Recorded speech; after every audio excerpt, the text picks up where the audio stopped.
Yo, yo, yo. What's good? What's good? It's STORMYBMAN, and I am live and on the move. Shout out to my brother Junior the Truth. Yeah. Good Friday morning to you all. Doing a quick live while I am en route on my way to the grind. You know, some of us gotta work for a living.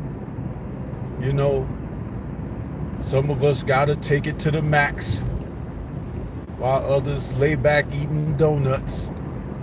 Yeah. Thought I'd start the day off because we're coming into a weekend where there will be a heavyweight title fight. Well, let's call it an eliminator, where I believe it's the WBO eliminator for Joseph Parker taking on Fabio Wardley. An interesting, intriguing heavyweight matchup, because Parker, who appears to be the veteran former world title holder, he did one time hold the WBO title. He's taking on Wardley, who just a little over a year and a half ago was in a prospect slash hopeful contender status, but has really risen his stakes in the heavyweight division. So it's great to see that two young men, again, outside of the US, decide to go ahead and put what they bring to the table on the line in a competitive, spirited opportunity for both parties involved. Salute to my brother Stephen L. the Mac in the building early. What's good with you, brother? I know you out there on the grind. I'm on my way. So I appreciate you chiming in. Good Friday morning to you. So it was always stated, as so go the heavyweights, go the rest of the sport of boxing. And once again, to dispel the so-called sentiment that boxing is dead, boxing is alive and thriving. And what's so wonderful about the acknowledgement of that is now we have access to be able to see fights, know of fights, with the internet and the accessibility that we now enjoy. Whereas when we used to sit back and wait for HBO and Showtime here in America, stateside, and every once in a while we'd get Friday night fights, or you get Tuesday night fights, or even shows that would be on a Saturday or Sunday, CBS or ABC, whatever, throughout the years. But now with the internet, boxing is, you know, it's global. It always has been, but we now have that accessibility. And when I talk about these two men, Parker and Wardley, facing one another in competitive natured, spirited opportunity, that is very important, because what it does is it sends a message that both men are willing to risk, to put something on the line, because the winner of this fight will have an opportunity at undisputed champion Alexander Usyk, who recently announced that he intends to fight until he's 41 years of age. And Usyk is currently 38. More great news for the heavyweight division, because not only is Usyk looking to take on the winner of this fight, who will be representing the WBO number one contender situation, Usyk will have at least two more fights after that, especially if he intends to fight once a year. But something tells me that Usyk might be of the ilk that he might fight twice a year, barring any injuries. So we might be able to squeeze a minimum of 3 fights out of him if he's talking about fighting until he's 41. But wouldn't it be great to get 4? And even though there are other heavyweights that are out there clamoring for a spot and a shot at him, some will be deserving, some not. For example, this young man out of the UK that they're heavily hyping and hoping to become a superstar. Not so much that he become a great fighter, by the way, because the UK is really weird sometimes when they get behind fighters. Superstar status means more to them than the guy being world-class championship caliber fighter. And that's something that I really don't understand, because they throw that around so much, the word superstar. Oh, he's budding to be a superstar. Oh, he could punch, but he's a superstar in the making. I'm like, but is he good though? There've been a lot of guys who can punch, crack, but they're not good. Hell, in the NBA, there have been guys who could jump out of the gym, but they couldn't play a lick of ball. It's like, where do you get your priorities? And when do you set them straight with, objectivity, discernment? You see, this is why, again, the internet is good when you get a chance to hear some of these points of view being articulated, and again, irresponsibly to the masses who are listening and engaging. They think, oh yeah, that's what I need to look for, the next superstar. No, what you need to look for is the next great fighter. And there will be keys, points of acknowledgement along the path of a fighter that you can check mark, you can earmark them, because there are things that are just intangible and there are things that are readily on the spot. Dale.Riv in the building. What's happening with you, brother? Good morning. So, this fight between Parker and Wardley, leading to a possible early 2026 matchup against the undisputed champion Usyk, it bears watching to see what happens here. But the heavyweight division is alive, people, because you have an undisputed champion, and now you have guys that have to position themselves for the opportunity. And sometimes that means taking the risk of fighting another contender. We're not going to just sit idly by and wait for your chance. You're going to have to step up. And so in stepping up, it may mean you might see 2 guys in the top 10 having to face one another, like Wardley and Parker are doing. Now, one man whose name many people don't want to mention, but people who watch the sport, digest the sport, and are understanding of what they're looking at within the sport would acknowledge Ajit Kabiel. That young man fighting out of Germany is a damn good heavyweight fighter and is in deserving of an opportunity for a shot at the title. Will it happen? We don't know yet. However, Kabiel is getting ready to fight in his home country coming up soon, and it's an opponent to be determined. It's probably not going to be someone in the top 10, because many people in the top 10 are avoiding him. It's not that he's avoiding anyone else. Kabiel was a guy that they threw in a couple of fights as an opponent, and he turned the tables, becoming the victor with stoppages. And he's shown that it doesn't matter if you're a real big man like Arslanbek Makhmudov, or if you're a boxer like Frank Sanchez, or if you happen to be a behemoth like Zhilei Zhang. He has stopped all 3 of those guys in exciting fashion. And that's what the heavyweight division needs, to see a fighter like that go about his work. And then guess what? When he's not fighting, you don't even hear from the guy. But I want more. I want more Ajit Kabiel because he has shown resolve.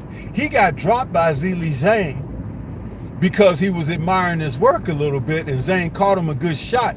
But he got right up, shook that off, went back to business, and stopped Zhang. That showed resolve and character and fortitude. And that's what you want from your heavyweights out there. Salute to Flying Guillotine in the building. Good morning. So,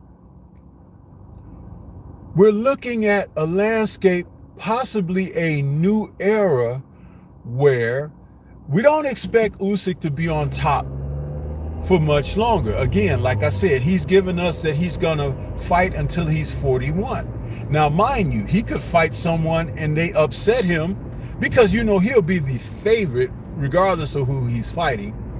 So you think of it this way, if someone defeats him, I'm not talking about he gets brutally knocked out, but let's say he loses a decision, split decision, majority decision, Usyk is going to want that get back. If he gets stopped brutally in a fight from a challenging opponent, he may call it quits because it depends on how that goes. But you can always expect a fighter of his ilk to want to run it back. That's what he has shown us as a man and fighter in the sport. My brother Drew Titan in the building early this morning. Grand rising to you, man. I hope you doing okay. I saw that what you sent me, man. I was gonna text message you back, but I had fallen asleep. But I was like, man, my message was gonna say, you do realize you're 50 years old, brother, right? Okay, so slow down, take STORMYBMAN's lead on this and just enjoy life, man, huh? Yeah, because you can't be forever young, my brother. You can't. In your mind, allow that to be. You know what I mean? Because guess what? As so goes the mind, the body shall follow, right?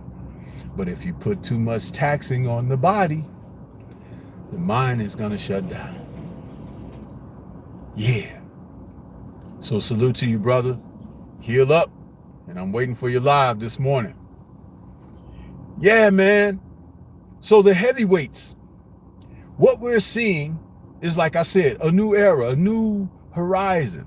And some of these guys are going to have to sort some things out. Now, Frank Sanchez, they're saying that when he went in against Kabiel, he wasn't 100%. Yeah, he may not have been 100% because he might be 100 years old. You know, the Cuban fighters always lie about their ages, man. So Frank, who used to have a flat top, now has a moonroof, So what that tells me, especially if you ain't using those, extra vitamins, that Father Time is undefeated, and he will show you. So Sanchez is still a viable candidate out there. Efe Ajagba, who has not received a title opportunity, is still out there. Guido Vianello, who just beat up this young guy from Canada in his last fight just a few weeks ago. We're seeing fighters vie for the opportunity. Yeah. Flying Guillotine says, Snap got me here, by the way. Who is Snap, bro? Is that somebody I should know? I mean, I might know him by a different name, or so is that a channel or recommendation? Let me know what that is. Flying Guillotine. I do have the Kung Fu channel, so if you admire my Kung Fu work, I'm just talking a little boxing this morning, But salute to you all the same. And thank you. Yeah, so when you have these guys that are now ready to, pee or get off the pot, so to speak, it's time for things to get stirred up. And I want to see these big men because there's some punchers out there, there's some fighters out there, And there's some guys who are flying under the radar. And I love all of that about boxing because that's what makes boxing so interesting and intriguing. When you have an opportunity to see fighters make their way in the sport. Just like we have this young man in the super welterweight division, the Black Russian, I refer to him as, Abbas Baru. Abbas Baru is a young fighter. He has one loss on his record, I think to Jack Colque, where he lost a split decision and they were fighting overseas in Europe somewhere. And I haven't had a chance to track that fight down with he and Colque. But I'm going to say this, a split decision in an area that's unfamiliar to you and where they may be unfamiliar with you, that could be like a win. You understand? So he could very well possibly be undefeated if it were not for those circumstances. But the way that he defeated Yoenis Tellus, remember, Tellus was the guy that they were trying to position for that WBA title that the WBA ripped away from Terrence Crawford since he fought Canelo at 168. Baru is nobody's B word. You understand? So if they're talking about, oh, well, that might be the next guy for Boots Ennis, I'm going to tell you something. Boots better be ready for that. And I don't think Baru is coming to Philadelphia. I don't think that. He could possibly because he's hungry enough to take that challenge. But I'm going to tell you guys something. That's no Usima Lima. It's not. Okay? That's a guy that'll peel your damn skull back, especially if you ain't did your homework. Salute to my brother Junior the Truth in the building. That's right, Junior. Live and on the move. Let's go. Let's get it. Salute to you. But back to these heavyweights, man. It's time for these guys to start shaking it out and having some round robins. You heard me mention Ajagba. You heard me mention Vianello. Those two have already faced one another.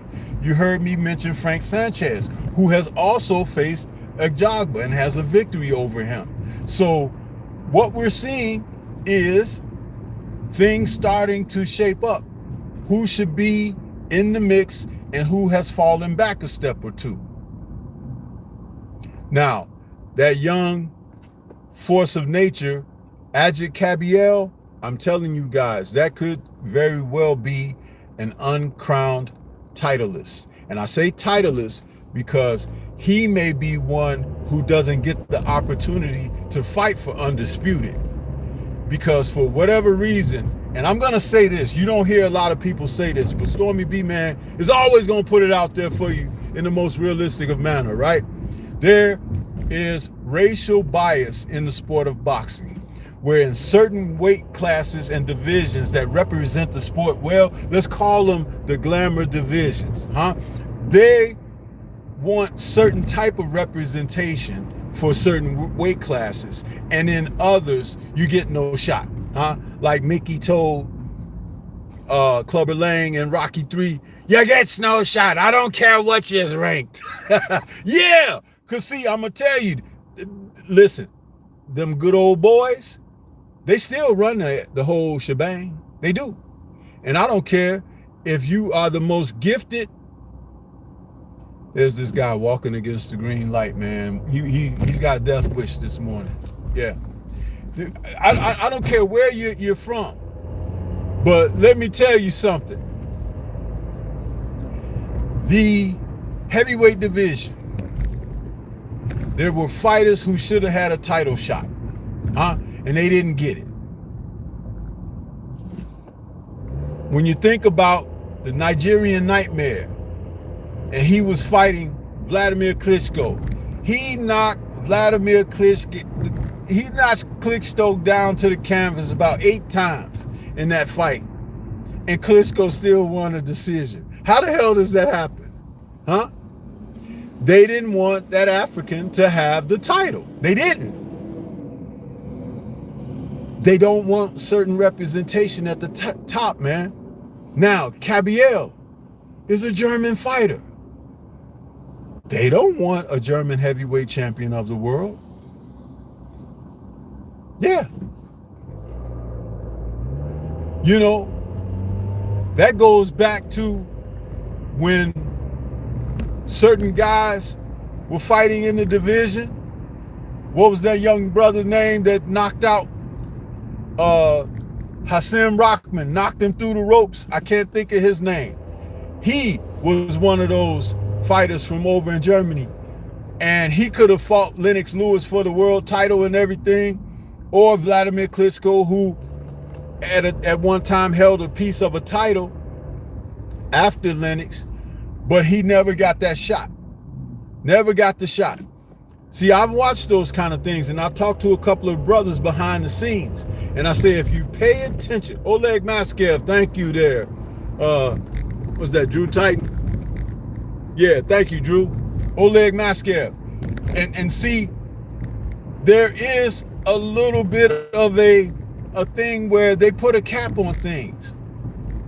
How many times has Frank Sanchez, I'm getting tongue-tied, forgive me, guys. How many times has Frank Sanchez's name been in the mix for a title opportunity? He's been there the whole time, but they don't talk about him. You know why? He's a Cuban fighter. They don't want a Cuban heavyweight champion. Just think back to Luis King Kong Ortiz, a man who definitely could have won a world title. The only reason they let him fight Deontay Wilder, and I say they, the powers that be, because Wilder gave him the shot at that WBC title. But Wilder was an X factor because he could knock people out. You understand? But King Kong never got the shot at AJ, never got the shot at Klitschko, never got the shot at Fury. Those are three guys who held multiple heavyweight titles. Think with me here, walk with me here, reflect upon this with me here. I'm telling you facts. But see, I'm talking about something that they don't talk about. That's off the table. Oh, you know, let's change the channel. Racism. Yeah, it exists, you people. And it's not only the blacks that are being discriminated against. It's not only the black Latins that are being discriminated against. It's some of the Europeans from certain parts of the world. Russia, Germany. Yeah. And at one time, they were huge forces of nature in the heavyweight division. Oh, yeah. Joe Louis had to get rid of them. You see? But again, these are things that they don't talk about. They don't. But I'm here to tell you because I know better. So when I tell you that a Frank Sanchez or Adji Kabiel deserves a title shot, even Zhilei Zhang, yeah. Zhang beat Wilder. Oh, they celebrated that. They, you know, Wilder's finished or whatever. That's what they would say or whatever. However, Zhang, way before he fought Wilder, he was calling out Tyson Fury. They never said a damn thing. Fury had that WBC title, and what did he do? He went and fought Dillian White. Then he fought Derek Chisora again for the 25th time, and he beat him every time he fought him. Nobody said anything, but Zhilei Zhang was right there. Zhilei Zhang is every bit the size of Tyson Fury, but nobody suggested, why doesn't Fury take on Zhang? A battle between Britain and China, That's a sellable, bankable fight. But you see, with the bull crap that they pull, That's why they left Wilder out there, because they know Wilder will take on anybody, right? So let Wilder fight him, not AJ, not Fury. Foolishness abounds with this sport of boxing, man. I tell you guys all the time, watch the sport. You can see everything that I'm expressing here right now if you're just observant. If you open your mind, you say, you know what, Stormy, damn, you're making some valid points there I hadn't even considered. Yeah, because that's what magicians do. Do you know magicians operate on deception? Diversion of your attention, so that the magic can take place. Yeah. Dark arts. It's what it is. And they run the heavyweight division, which is the most prestigious division in boxing, because usually the heavyweight champion of the world is the baddest man in the world. That's what it has always been tabbed as, which is why they never allowed Anthony Joshua and Deontay Wilder to unify for undisputed, because they were tired of that black representation at the top. Hands down, no denying, no lying. They were tired of that. Why do you think they allowed Fury and Usyk to fight straight away once the two of them had the belts? I think they both had a fight in between them before they ended up facing one another, or at least Fury had a fight in between. And Fury really didn't want to fight Usyk, by the way, you guys, because Fury knew that Usyk was the best pedigreed fighter that he had ever faced in his career. The best. I'm talking about his personal achievements throughout his career of boxing. Whether you talk about when he was an amateur, when he was at the cruiserweight division, and then when he became heavyweight champion. Okay? So the most accomplished pedigreed fighter that Fury had ever faced. And then the worst of it all for Fury was not able to bring his voodoo bag with him when he faced Alexander Usyk. They were on neutral ground and territory where none of that was allowed. How about that? Too bad Wilder didn't have that advantage, because he would have had a great opportunity toward not only defeating Fury and laying things to rest, but the controversies that came of that and the damages and fallout residual that were born of that would not have taken place. Yeah.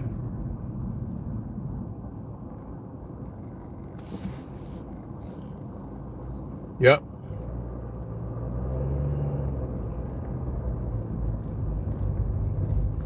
So we are bearing witness this weekend to two men who are going to position themselves for opportunity, and it's exciting. But I must tell you all, as I watch the sport, and I do love the sport with my heart, I'm telling you, the sentiment is Joseph Parker, former former WBO heavyweight titleist, is going to face Fabio Wardley, who is now a contender, coming off of several exciting fights and victories. And Parker, being the elder man at 33, 3 years older than Fabio,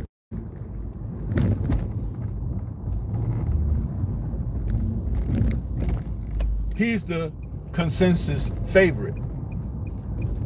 But let me tell you something. Sometimes, and God has a lot to do with what I'm about to say, God puts something into the mix just to throw you off, with just when you think you know it all, just when you think you are certain, he brings in uncertainty just to show you that you're not in charge, you're not in power. He is. Fabio Wardley could very well win this fight because of, like my brother, Kurt Sugar, RIP, rest in power to Kurt. Ratchet since 91. What's good with you? Grand rising to you, brother. Kurt used to say the intangibles are what set the table. The intangibles, people. So, speaking about the intangibles, when you talk about a fighter like Fabio Wardley, yes, he doesn't have that pedigree of amateur, and according to what they call it in the UK, that whole thing about white collar, that's basically where you haven't cut your teeth like most guys coming up, having a few amateur fights or even having Olympic experience or whatever, and then you toiling in a gym with some famous people training and coaching you. Fabio didn't come up like that. Fabio was a guy that was an athlete, you know, playing soccer and stuff like that. And he said, man, I want to try my hand at this boxing thing. And he got in the gym and they found out that he could fight a little bit and he could hit and hurt people. And he took it up from there. But what I've noticed and acknowledged about Wardley is he's a fighter that finds a way to win. Joseph Parker became the WBO title holder when he fought Andy Ruiz Jr. However, it was a close decision and it was fought basically in Parker's hometown. People forget that. Andy went on to knock out AJ. Parker lost to AJ. Now that's nothing to do with a triangle theory. But what I'm trying to tell you is Andy Ruiz Jr. was a fat, pudgy heavyweight of little renown, but he could fight and he had fast hands. Evander Holyfield said he is the one that convinced him that it was time to retire because of sparring with Andy Ruiz in the gym. He said he couldn't keep Andy Ruiz off of him. Now you're talking about a 5-time world heavyweight champion. Evander, the real deal Holyfield, my favorite fighter, said Andy made him sit down. So go back and watch that Parker Ruiz fight yourself. I think ESPN has it, or it should be out there on one of the Sky Sport channels or something in the archives, YouTube, something. You'll see it for yourself. Now, Wardley is of a different sort. And I'm going to tell you, Parker's last couple of fights, the Zhilei Zhang fight, which should have been rematched because they had a rematch clause. And though Parker was out here talking about, I'll fight anybody, I'm ready to fight anybody, let's go, he wouldn't rematch Zhang. Why? Zhang had him on the canvas twice. Why? He didn't want to face Zhang, but Zhang was ready for a rematch. Why? Instead, when Daniel Dubois pulled out 48 hours before they were supposed to fight one another, he took a fight against Martin Bacoli, who was sitting on the sofa eating some fufu, when they called him and said, hey, Martin, would you be interested in fighting over here in Saudi in 48 hours? And Martin, to his discredit, said, I do it, But when he came and got off the plane, his belly was hanging over his pants, and his pants was tighter than Tina Turner's skirt. And guess what? He was strapping 310 pounds of lard who hadn't been in the gym since he last fought Jared Big Baby Anderson. Yeah. So when Parker disposes of him in 2 rounds,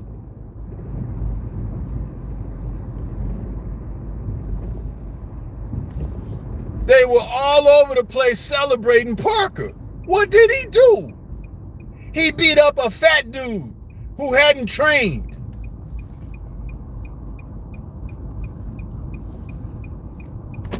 In the meantime,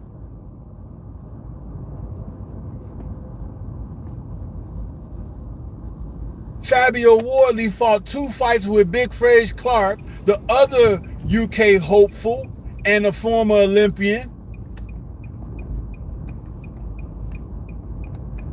First fight, split decision draw. Second fight, 1-round annihilation of Big Fraze, and the dude had to have reconstructive surgery on his jaw.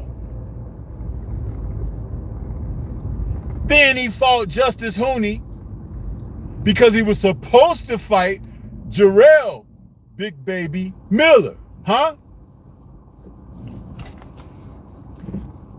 And Miller, who seems to pull out of every big fight that he gets an opportunity for because he just can't get right, huh? He's boxing's version of Can't Get Right. You remember Can't Get Right from Life, the movie Life? You know,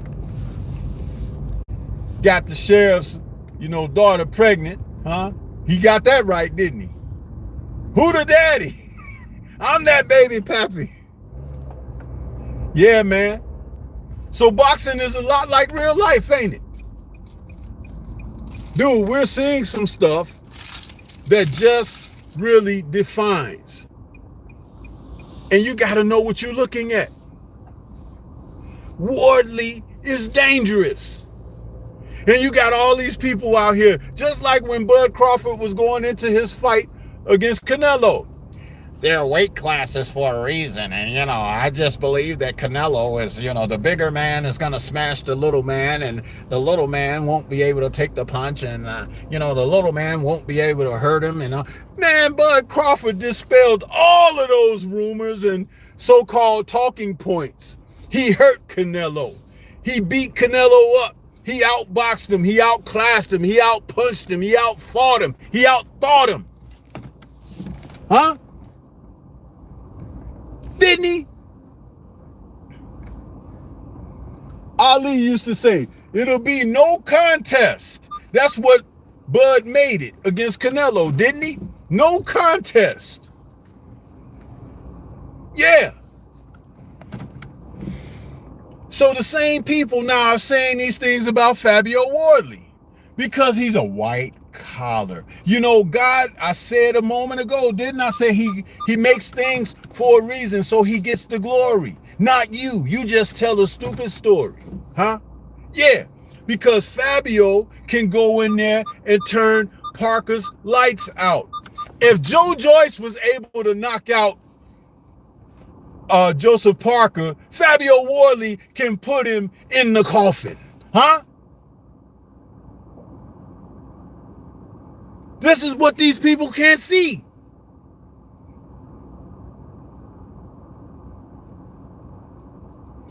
I don't bet on boxing because I'm going to tell you, more so than any other sport, it's the one sport you shouldn't gamble on. Because you have no idea about the inner workings that goes on behind the scenes. What fighters are dealing with, what fighters are being told or not told, how fighters are being affected, fighters are being drugged. They're all kind of things. That's why you should not bet on boxing. You shouldn't, but people will.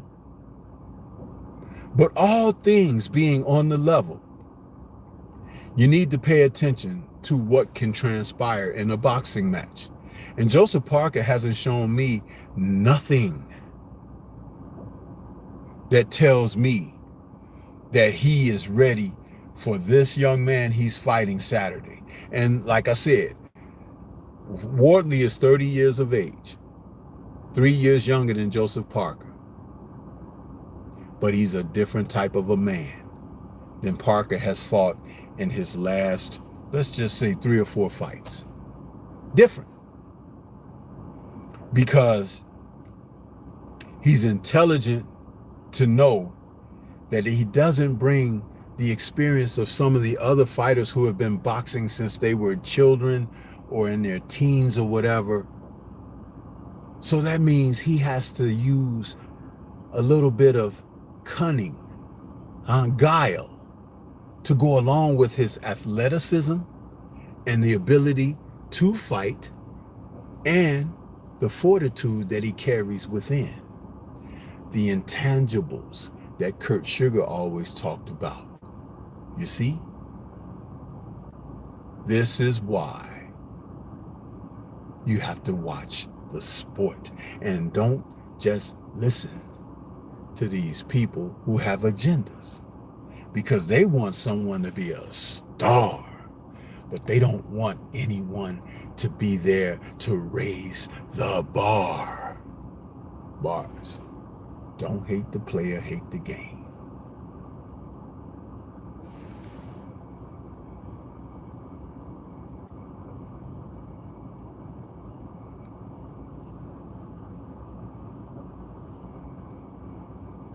King Styles Productions, what's good with you? I see you out there.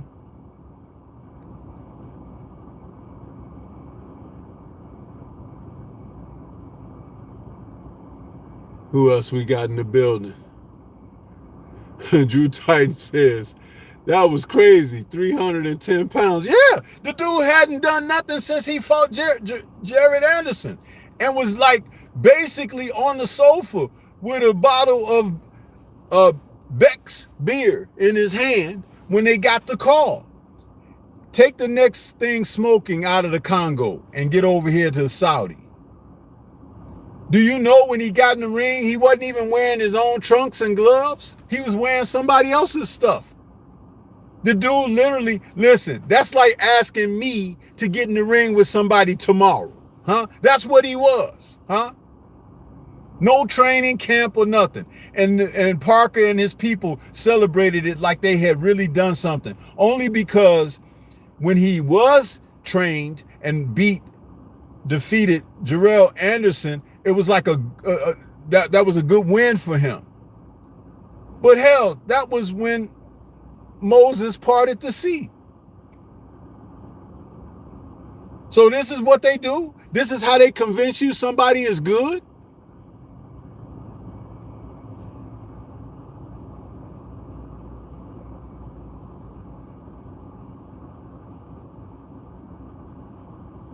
I'm telling you, man. Kamara, the Stepping Razor, what's good with you? Good morning, Grand Rising. So when I talk about this stuff, man, listen.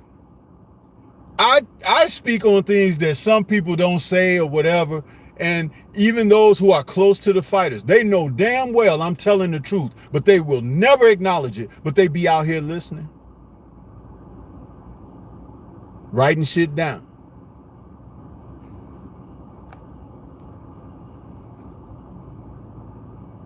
Yeah.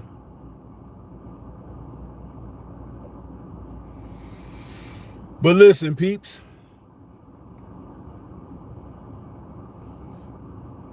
I've talked enough for this morning. I'll be back later this evening with the Friday night chop session. And you guys can check me out then. I'll touch on the heavyweights even more because the fight is tomorrow. See, I like to talk about the sport, man. I don't be out here gossiping and everything, talking about these other dudes who ain't doing nothing, And there's a whole lot of nothing happening out there, a whole lot of that. That's why people who indulge in that foolishness, they think the sport is dying. The sport is dead, In this 45 minutes I've been on here with you guys, I've been talking about the heavyweights, and you ain't heard nobody talking about these guys. Nobody. I've been telling you about what's the past and what's present with the racism in the glamour divisions of boxing and gave you points. And nobody is acknowledging that, but it's the truth. Shout out to Junior, the truth. And I'm going to continue to uphold that. Yeah. But it's time for me. I hear the whip cracking, so I got to get the packing. huh? And get on up out of here. But I say shout out to the mighty LDBC. I appreciate everybody that came in here this morning. Those who hit my live thumbs up button. If you're catching me on the replay, you know what I'm saying? Enjoy it. Hit that like button. Subscribe to the channel. Huh? For those of you who want more, subscribe to my Kung Fu channel. Huh? Because it's gonna be kicking and punching going on over there. And subscribe to my culture and entertainment channel, because I'm gonna be talking about movies and the nerd stuff and everything over there.